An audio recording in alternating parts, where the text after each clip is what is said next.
Bonjour à toutes et à tous et bienvenue dans Rebondir, le podcast de médecine du sport qui transforme les erreurs en apprentissage. Aujourd'hui, nous sommes avec Thomas Cassagno. Alors Thomas, tu as eu ton diplôme de kiné à Bordeaux en 2014. Ensuite, tu as passé ton diplôme de kiné du sport en 2016 et tu as enchaîné plusieurs formations en lien avec la kiné du sport. Depuis, tu es enseignant à l'IFM4 Bordeaux où tu enseignes naturellement la kiné du sport. Tu es praticien vacataire à la Fédération française de triathlon, délégation équipe de France. Tu exerces en libéral à l'IRSBC où tu es exclusif sur la kiné du sport.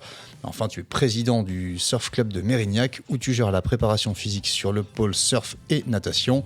Et tu arrives à trouver le temps de pratiquer la course à pied et le vélo. Thomas, tu connais le concept. Je te laisse nous raconter ta mésaventure. Salut Alex, salut Mathéo. Merci de me recevoir. Mes aventures, elle s'est passée il y a 5-6 ans, j'étais dans un autre cabinet libéral à l'époque. Je reçois un patient qui vient me voir avec une prescription pour une tendinopathie d'Achille. Patient sédentaire mais actif dans son milieu professionnel, il me semble que c'était un menuisier. Le fait est que je prends donc ce patient en charge sur la première séance et donc nous faisons un bilan. Le bilan, on verra plus tard, a été un peu bâclé et mal réalisé. Il s'avère qu'en fait, je lui fais faire quelques exercices, monter sur la pointe de pied. Il présente une douleur. L'anamnèse me verbalisait qu'il avait une douleur d'apparition assez importante, un peu brutale, mais somme toute chouïa progressive pendant une journée de travail au niveau de l'arrière de son mollet. Et donc je lui fais faire quelques élévations sur la pointe des pieds. Il y a un diagnostic qui est posé, un diagnostic médical semble-t-il, une tendinopathie d'Achille. Je prends en charge ce patient sur plusieurs semaines où je lui propose un programme de renforcement spécifique du tendon à base d'isotonie principalement. Et au bout de 4 ou 5 semaines, aucune évolution sur les symptômes, aucune évolution sur les capacités fonctionnelles. Ce patient présente toujours une restriction en fin d'amplitude de montée sur la pointe de pied et des douleurs toujours similaires, ni plus ni moins, toujours pareil. Donc au bout de 4-5 semaines, ça m'interpelle et je lui suggère d'aller passer une échographie. Il s'avérera qu'il reviendra avec son échographie avec en réalité une rupture complète du tendon d'Achille. Donc voilà, je suis passé totalement à côté d'un diagnostic d'exclusion sur cette prise en charge-là. Ouais, du coup, qu'est-ce que cette erreur t'a apporté à ton raisonnement clinique ? Avant tout, le raisonnement clinique m'a apporté déjà beaucoup d'humilité. Arrêter ne pas être sûr de soi. C'est vrai qu'il semblait être évident, une douleur postérieure, un mécanisme pas non plus trop brutal, enfin rien ne m'avait orienté dessus. Et puis, probablement par excès de confiance, ça me semblait clair et limpide, donc je suis parti dans ce diagnostic et dans ce traitement là-dessus. Donc dans le raisonnement clinique, in fine, elle m'a clairement conforté dans le fait de ne jamais bâcler un bilan, et d'autant plus qu'il s'avère que le bilan dans la rééducation en prend une part fondamentale. Si le bilan n'est pas bien posé, la rééducation ne peut pas être qualitative, mais voilà, j'étais un petit peu plus jeune, peut-être que j'avais vécu moins d'expériences négatives et on apprend de ses erreurs. Donc voilà, la conclusion, c'est ne pas être trop sûr de soi et ne pas hésiter à aller jusqu'au bout des choses. Si j'avais fait un test, un test de Thomson, donc pour faire un diagnostic d'exclusion d'une rupture complète du tendon d'Achille, je ne serais pas passé à côté et le patient n'aurait pas perdu 4 semaines de plus. Et toi, quel conseil tu donnerais justement pour éviter et minimiser les sources d'erreurs sur un bilan ? Prendre le temps, avoir du temps, ce qui n'est pas donné à tout le monde, ce qui n'est pas évident. Mais en fait, la réalité fait que nous sommes souvent pris par le temps en libéral. Et prendre le temps d'un bilan est un luxe. Tu prends combien de temps toi maintenant pour faire un bilan ? Bien, je prends 1 heure. Je prends 1 heure pour le bilan. C'est très long, mais je considère cela nécessaire. Et in fine, ça me fait gagner du temps dans la rééducation parce que une fois que le bilan est extrêmement bien posé, que ce soit sur du diagnostic médical, mais surtout du diagnostic des déficiences incapacités, donc du diagnostic kinésithérapique, une fois que le bilan est bien posé, la rééducation découle d'elle-même et c'est extrêmement simple et fluide. Donc voilà, la difficulté, poser un bilan et prendre le temps de faire un bilan, c'est fondamental. Et est-ce que tu peux justement nous expliquer un peu ta stratégie lors d'un bilan pour une tendinopathie, le cheminement que tu as dans ton cerveau pour diagnostiquer un peu et voir ce que tu peux proposer par la suite ? Ouais, bien sûr. Ça me paraît assez simple, en fait, sans être simpliste. Mais déjà, poser un diagnostic, ça va être assez clair. Hein. On cherche à reproduire un symptôme à la palpation. On sait ce qu'on touche. Et si ça reproduit le symptôme, le motif de consultation pour lequel le patient est venu, il y a déjà de grandes chances statistiques que ça répond à une tendinopathie. Le deuxième point va être de mettre en contrainte le muscle tendon, le complexe musculo-tendineux, et de reproduire un symptôme par la mise en charge de ce tendon. Donc ça passe par des exercices analytiques simples jusqu'à de la pliométrie. Je n'attache pas d'importance sur les étirements. Les étirements ne semblent pas du tout être pathognomoniques des tendinopathies. On présente plein de tendinopathies qui ne sont pas reproduites d'un point de vue de douleur par la mise en étirement. Donc palpation, reproduction de symptômes et mise en contrainte de ce tendon de manière active avec la reproduction de symptômes. Et quel marqueur, toi, tu vas utiliser pour quantifier la progression de ton patient? Pas initialement pour voir la gravité de la situation, parce qu'on a vu que c'est pas forcément significatif, c'est pas forcément fiable, mais pour suivre l'évolution de ton patient, tu utilises quoi comme marqueur sur une tendinopathie calcanéenne? La douleur, exclusivement ou quasiment exclusivement la douleur. On pourrait ajouter une partie de la fonction, mais la douleur va être mon meilleur indicateur et c'est pour ça que je prends beaucoup de temps sur le bilan. Je cherche à multiplier un maximum de marqueurs de douleur, à savoir tester des exercices fonctionnels ou analytiques et quantifier la douleur. Prenons un exemple, fait un heel rise en bipodal, donc une montée sur la pointe de pied en bipodal à un tempo défini de 60 BPM, tu me fais 10 répétitions, est-ce que ça a provoqué la douleur, combien tu la cotes, et c'est un premier marqueur. Maintenant tu vas sauter sur les deux jambes, c'est un second marqueur, et en fait multiplier les marqueurs me permettra d'une première part inférer les premières séances de prise en charge, savoir où on place nos premiers épisodes de renforcement, et secondairement de constater ou non une évolution, parce qu'il est hors de question de faire des semaines et des semaines de rééducation sans avoir aucune progression, et ça passe par des marqueurs de douleur découverts au bilan initial. On voit que la douleur, elle a une part du coup importante dans ta prise en charge d'une tendinopathie. Et du coup, comment tu fais la différence entre une douleur qui est tolérable et signe d'adaptation et une douleur qui serait plutôt un signe pathologique? Ça va être principalement sur l'intensité. En fait, là, on a quand même pas mal de data, pas mal de papiers sur la science. Hein, sauf cas particuliers qui sont anecdotiques, mais le patient, les tendons acceptent assez aisément des gènes dans leur progression, dans leur capacité à tolérer la contrainte. C'est-à-dire que si mon patient présente une douleur qu'il cote au-delà de 4, 5 sur 10, ça serait considéré comme quelque chose de potentiellement délétère. On rentre plus dans un phénomène catabolique qu'anabolisant par rapport à la ténogenèse. Et en dessous de ce seuil de 3 sur 10, là on serait plutôt dans le mécanisme anabolique. Alors la difficulté, c'est de faire d'abord de l'éducation dans comment le patient va pouvoir coter sa propre douleur, parce que si lui-même n'est pas en capacité de placer sur une échelle visuelle analogique un 0 à 10, là ça devient complexe. La douleur reste le meilleur indicateur individuel que nous ayons pour progresser. On n'a pas mieux, oui c'est subjectif, oui il y a plein de défauts, mais ça reste le plus individuel que nous ayons. Il ne manque qu'à nous de faire une bonne éducation sur comment se servir de cette échelle pour ensuite pouvoir inférer, régresser, progresser, mais en tout cas doser justement les exercices sur le tendon, parce que la gestion optimale de la mise en contrainte, c'est le fer de lance de la rééducation des tendons. Et là, tu disais justement que tu te basais plus sur la douleur que sur la fonction. Pour toi, sur une tendinopathie, la fonction, c'est un faux ami ou c'est quelque chose qui vient en complément? Non, c'est totalement en complément, tu as raison Alexandre. La douleur restera mon principal paramètre, mais souvent la douleur se lève et la fonction n'est pas restaurée pour autant, et c'est là où en fait le step suivant va être d'être plus attentif à la fonction, mais en fait ça va être un continuum. La fonction n'est pas mise de côté, elle est juste, elle suit juste le continuum de progression de la douleur, et dans règle générale la douleur s'apaise un peu plus rapidement que la fonction. Alors on parle de délai temporel quand même plutôt long sur plusieurs mois, hein, mais non, la fonction doit rester un paramètre fondamental, mais la douleur restera le premier marqueur et le premier limitant. On a vu dans ton cas clinique que pour le coup l'imagerie avait été utile pour toi. Est-ce que tu te sers encore beaucoup l'imagerie dans la rééducation pour le traitement d'une tendinopathie ?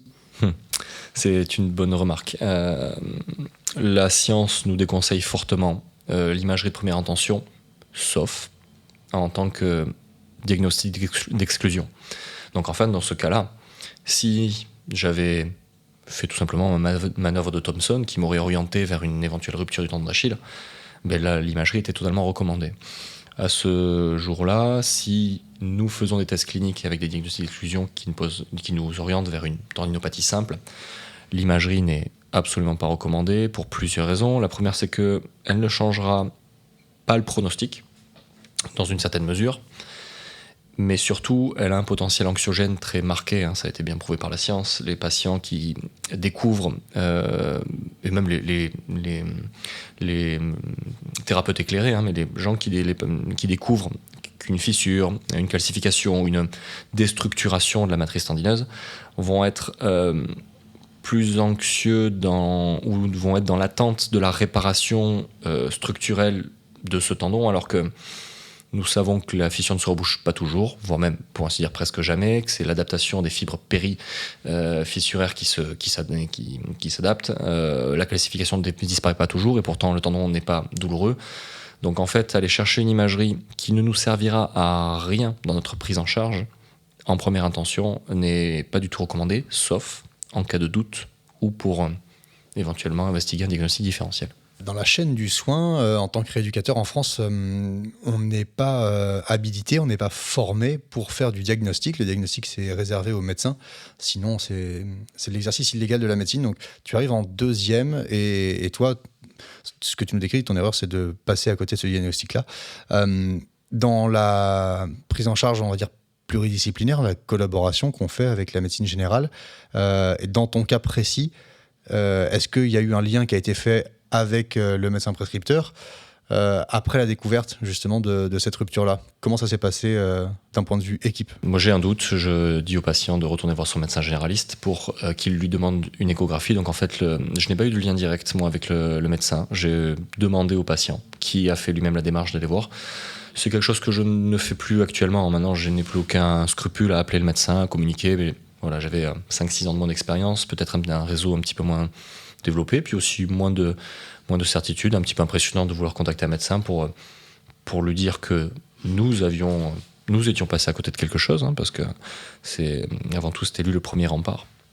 Donc maintenant les communications se passeraient très bien, je l'aurais appelé, j'aurais envoyé un mail, j'aurais fait quelque chose d'assez rapide et efficace. Là pour le coup, anciennement, j'avais juste simplement dit va voir ton médecin, va faire une échographie et dis-moi ce qu'il en est.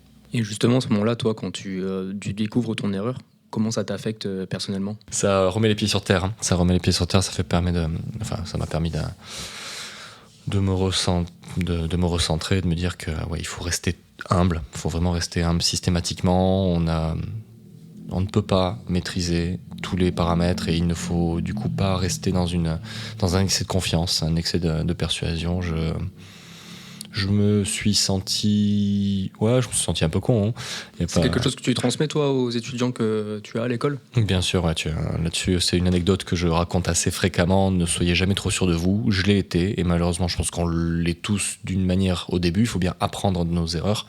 Malheureusement, les erreurs des uns n'apportent pas d'expérience ou très peu aux autres. C'est un fait, mais bon, on peut quand même essayer d'alerter. Moi, j'essaie de passer du temps à dire à mes étudiants, j'ai commis des erreurs et ne commettez pas les mêmes que moi. Au moment où ce patient-là est diagnostiqué pour sa rupture complète et pas juste pour une tendinopathie, sa réaction à lui, est-ce qu'il est dans le clivage? Est-ce qu'il t'en a voulu d'être passé à côté et d'avoir mis en place 4 à 6 semaines de soins sur un tendon rompu? Non, il n'a pas été en conflit avec moi, il n'a pas été particulièrement déçu, parce qu'en fait déjà, moi il me le consultait, alors c'est un métier de l'artisanat, donc... En général, ce sont des gens qui sont assez durs au mal et qui ne prennent pas trop le temps de faire du soin. Donc c'est un patient, en fait, avant de me consulter, ça faisait déjà bien 6 semaines que ça lui était arrivé, cette douleur. Et sauf que voyant que ça ne passait pas, c'est là où il se dit je vais quand même aller voir le médecin, je boite, c'est un peu étonnant. Mais là, je vais aller voir le kiné. Et ça me fait penser qu'en fait, là, sur mon diagnostic, le corps humain s'adapte de manière incroyable, parce qu'en fait, ce patient, ça faisait 6 semaines qu'il avait plus de tendon d'Achille. Moi, je lui faisais faire des montées, des élévations sur la pointe de pied en unipodal. Et en fait, la force de son tibial post, de son long fléchisseur de la luxe, de ses fléchisseurs profonds des doigts, des fibulaires en co-contraction, arrivait à compenser, alors pas totalement, il n'arrivait pas au zénith, mais arrivait à compenser suffisamment pour donner le change et nous faire passer à côté de ça. Donc lui n'en a pas voulu plus que ça. La conclusion, c'est que il allait consulter un chirurgien qui lui a dit là, ça fait beaucoup trop longtemps, on ne pourra pas vous opérer parce que le muscle a été c'est complètement rétracté et c'est atrophié, donc il n'y a plus grand chose à faire. Et heureusement pour lui, les autres muscles ont réussi à prendre le dessus. Est-ce qu'il y a des choses que tu faisais avant sur la rééducation des tendinopathies, là, plus globalement sur les tendinopathies du membre inférieur, que tu faisais avant parce que tu pensais que ça marchait et que maintenant tu fais plus? Pas mal de choses ont évolué, pas mal de choses évoluent dans la pratique. Moi, je suis diplômé de 2014, donc ça fait 11 ans. Les étirements étaient quelque chose que je prescrivais beaucoup, que je ne sais plus. Beaucoup d'adjuvants physiothérapiques. La cryothérapie était quelque chose que je prescrivais beaucoup, et maintenant que je ne prescris que de manière très ciblée ou pour des objectifs très très précis, mais pas en systématique. Je me servais beaucoup des ondes de choc.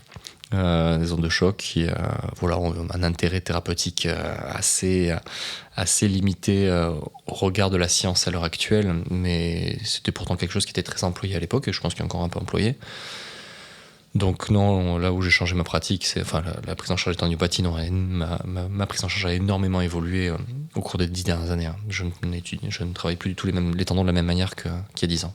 Toi, tu t'es inquiété au bout de 4 à 6 semaines, donc on est déjà... au bout de 6 semaines avant de consulter, ensuite, toi, 6 semaines de traitement. Quel est le délai habituel pour une tendinopathie calcanéenne avant d'avoir une amélioration significative? C'est une bonne remarque, et ça fait partie aussi des choses que je mets en place dans mon bilan, c'est prévenir les patients que souvent, ça va prendre beaucoup de temps. Je les informe qu'on va commencer une prise en charge en rééducation et qu'ils ne s'attendent pas à avoir des marqueurs de progression symptomatique avant 4 à 6 semaines. Souvent, on arrive à avoir des marqueurs plus tôt. Mais en leur disant ça, je me prémunis d'un décrochage thérapeutique. C'est-à-dire que je vais leur dire, il va falloir insister, il va falloir faire des exercices, les continuer comme je vous dis. Et puis, même si ça ne progresse pas, c'est un temps nécessaire pour qu'il y ait une adaptation de la structure, d'un point de vue à la fois structurel, mais aussi nociceptive. Donc, 4 à 6 semaines, c'est le délai standard que je donne. Souvent, on arrive à des marqueurs de progression, douleur et ou fonction au bout de 2-3 semaines. Mais parfois, ça prend un peu plus de temps, et au moins, les patients ne se découragent pas. Tu as parlé un peu des adjuvants que tu as utilisés dans ta pratique. Est-ce que là, tu en utilises toujours? Je peux penser, par exemple, pour les tendinopathies du tendon d'Achille, notamment au collagène, ou au niveau des talonnettes de tes charges, on parle souvent de ça. Est-ce que toi, tu l'utilises?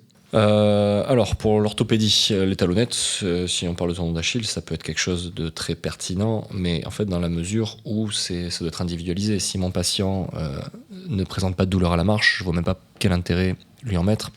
Par contre, s'il n'arrive pas à marcher, ou tout du moins il boite, ou tout du moins en fait, sa douleur est plus importante, donc elle est dans le seuil catabolytique de 4, 5 sur 10 à l'EVA, ben oui, là, il faut totalement protéger ce qui est nécessaire pour retourner dans la phase anabolisme, donc dans la charge optimale.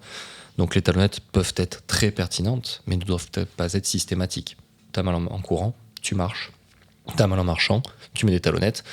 T'as mal en talonnettes, tu mets une béquille. Voilà. En fait, trouver le bon seuil. Tu m'as parlé de collagène. Collagène, potentiellement intéressant, mais c'est du gain marginal. C'est-à-dire qu'en fait, là, pour l'instant, la science, elle a quand même mis en évidence quelques petits intérêts de supplémentation orale de peptides de collagène, notamment. Mais on parle de gain marginal. Ça reste des choses qui ne soignent pas un tendon, mais qui peut-être peuvent optimiser le traitement ou peut-être limite un tout petit peu le risque de tendinopathie. On pourra aussi venir à des carences en vitamine C, en vitamine D, en cuivre. Voilà, ce sont des facteurs de risque, mais ça reste du gain marginal malgré tout. Le fer de lance, c'est l'optimal loading, c'est la mise en contrainte graduelle et progressive. T'en parlais tout à l'heure, quelle place tu vas laisser pour les exercices à faire à la maison pour les patients et quel levier tu vas utiliser pour augmenter ton alliance thérapeutique, c'est-à-dire faire en sorte que ton patient soit observant sur la prescription d'exercice que tu vas lui faire? Le plus fort levier que je pense avoir concernant l'alliance thérapeutique, c'est mon temps lors du bilan, 1 heure. Lors d'1 heure, j'ai le temps à la fois de toucher le patient, de le faire plein de tests, de lui expliquer ce qui lui arrive et surtout de lui expliquer comment ça va se passer. Ce qui fait que lorsqu'il ressort du bilan, il a parfaitement compris et du coup il ne peut qu'être observant dans l'alliance que nous créons parce que rien n'a été laissé au hasard, tout a été compris. En fait, je rends mon patient éclairé et donc volontaire dans sa prise en charge. Donc ça, c'est pour moi le plus gros levier à force de passer du temps à la première séance. Tout est compris et rien n'est laissé au hasard. Si tu devais nous faire un top 3 des choses à mettre en place pour bien gérer un tendon, ça serait quoi ? Première chose, ça va être utiliser la douleur comme un guide et pas comme une interdiction. En fait, la douleur va être notre meilleur indicateur, comme je te l'ai dit, pour pouvoir inférer le traitement. Si tu as trop mal, il faut décharger. Si tu n'as pas de douleur, tu peux potentiellement augmenter graduellement, progressivement. Prévenir les patients que ça peut prendre du temps. Comme ça, je me prémunis d'un manque d'alliance thérapeutique. Continue à faire tes exercices, il va le falloir, parce qu'il faut que ce soit très fréquent, qu'on augmente progressivement et que ça soit sans douleur. Et la gestion de la charge, c'est le fer de lance de la prise en charge des tendinopathies. Donc il faut doser, millimétrer la contrainte mécanique que tu vas mettre sur le tendon. Pour ce faire, il faut prescrire des exercices avec une rigueur importante dans le volume, dans l'intensité, dans l'amplitude, dans la charge, dans le tempo, ce qui équivaut à un temps sous tension, et avec un exercice très cadré. On ne peut pas se tromper sur l'inférence de la contrainte. Tu as eu un peu mal, je diminue un ou deux paramètres. Tu n'as pas mal, je peux augmenter un ou deux paramètres, mais le fait de donner un exercice spécifique et de cadrer cet exercice-là me paraît être fondamental. Ce que j'adore dire aux patients, c'est tu as un exercice qui te fait mal, c'est parfait. C'est exactement ce que je voulais. On a trouvé ton médicament. Maintenant, il n'y a plus qu'à le sous-doser et le réintégrer graduellement. Tu as mal en montant sur la pointe d'un pied, super, ça sera ton médicament. On va le faire plutôt sur 2 pieds, on va le faire sur des vitesses lentes, on va le faire sur des amplitudes modérées. Et graduellement, on va réintroduire un peu plus de charge, un peu plus d'amplitude, un peu plus de vitesse. Donc c'est en dosant très efficacement l'exercice qu'on peut être efficace à mon sens, et individuel. Pour toutes les tendinopathies calcanéennes qu'on peut voir au cabinet ou qu'on se découvre en tant que patient, toi justement, est-ce que tu vas recommander du matériel spécifique ? Est-ce que ça peut être fait de façon générale ? C'est une bonne question. Il y a plusieurs protocoles qui existent, des protocoles qui nécessitent du matériel, des charges lourdes, des protocoles qui n'en nécessitent pas. À ce jour, il n'existe pas un protocole qui prévaut par rapport à un autre. Donc on pourrait parler du HSR et Viso-Resistance qui nécessite beaucoup de charges, peu de répétitions, tout aussi efficace qu'un protocole Alfredson qui nécessite plus de répétitions, moins de charges. Ce qui semble faire preuve de science à ce jour, c'est l'individualisation. Je pense qu'on peut faire une très bonne prise en charge sans pour autant du matériel. Après, ça va dépendre du profil sportif. Là, si on parle d'un patient lambda, sans matériel, on peut arriver à faire des choses très intéressantes. Si on veut aller chercher dans des profils sportifs plus aboutis, là, pour le coup, du matériel pour charger plus, charger lourd, serait intéressant, mais pas obligatoire ou pas systématique. Honnêtement, je ne déplore pas le fait de manquer d'un matériel ou d'un autre. À mon sens, la prescription d'exercice est plus importante que le matériel à faire. Je préfère qu'un patient prenne 10 minutes à faire un exercice à la maison sans matos que le faire avec du matériel 2 fois par semaine. Et la place de l'isométrie dans tout ça, est-ce que toi tu passes forcément par une phase d'isométrie au début de ta rééducation, ou en fonction justement de tout ce que tu as bilanté, est-ce que tu passes directement au mouvement actif directement? Bonne remarque.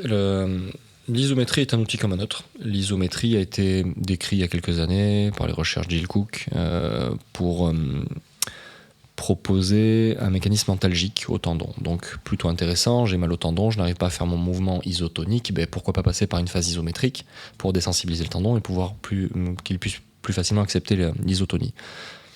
Cependant, là, des études récentes, mais bon, elles ne sont pas de grande qualité pour l'instant, mais semblent mettre en évidence que c'est pas l'isométrie qui est antalgique, c'est plutôt le temps sous tension. C'est-à-dire que là, c'était décrit sur des 45 secondes avec 2 minutes de repos. Bon, personne ne fait ça parce que ça prend beaucoup trop de temps. 45 secondes, 1 minute de repos, en général, c'est ce qui se fait un peu plus en clinique, et répété 4 à 5 fois, 2 fois par jour. Bref. Là, il semblerait, sur les dernières stratégies, qu'en fait, si on prend un tendon rotulien, faire du leg extension en isotonie à des vitesses lentes, donc on pourrait dire de 4 secondes de concentrique, 4 secondes d'excentrique répété 20 fois, ce qui équivaut à 40 secondes, aurait potentiellement les mêmes effets antalgiques. Bon, on suit sur les prémices. Pour répondre plus à ta question, l'isométrie, pour ses vertus antalgiques, devra être individualisée. Si mon patient arrive déjà à faire l'isotonie sans douleur, peu d'intérêt à mon sens. Si par contre il est algique et irritable, là c'est plutôt pertinent de le mettre en charge dans les premiers temps. Pendant longtemps, le gold standard, ça a été le protocole de Stanish sur la tendinopathie. C'est encore aujourd'hui, je pense, le plus connu. C'est souvent prescrit par les médecins. Les patients vont se renseigner là-dessus. Ça a été décrit en 1982, ce protocole-là. Depuis, il y a eu beaucoup de révolutions en termes de compréhension de la physiopathologie du tendon et de l'évolution de la charge. Pour toi, en quoi c'était visionnaire, et pour toi, en quoi c'est dépassé aujourd'hui ? Le protocole de Stanish a été révolutionnaire dans la mesure où en fait on était enfin sur un travail proactif. C'est-à-dire que les patients, on ne traitait plus une tendinite par des massages, par du chaud, par des adjuvants physiothérapiques, mais on mettait une contrainte, un stress mécanique sur un tendon et on rendait le patient proactif. Donc ça a été une révolution. Il s'avère maintenant que le protocole Stanish était principalement basé sur de l'excentrique infradouloureux associé à de la cryothérapie. Maintenant, on sait que l'excentrique est bénéfique, mais pas que. L'isométrie l'est aussi, et le concentrique l'est tout autant.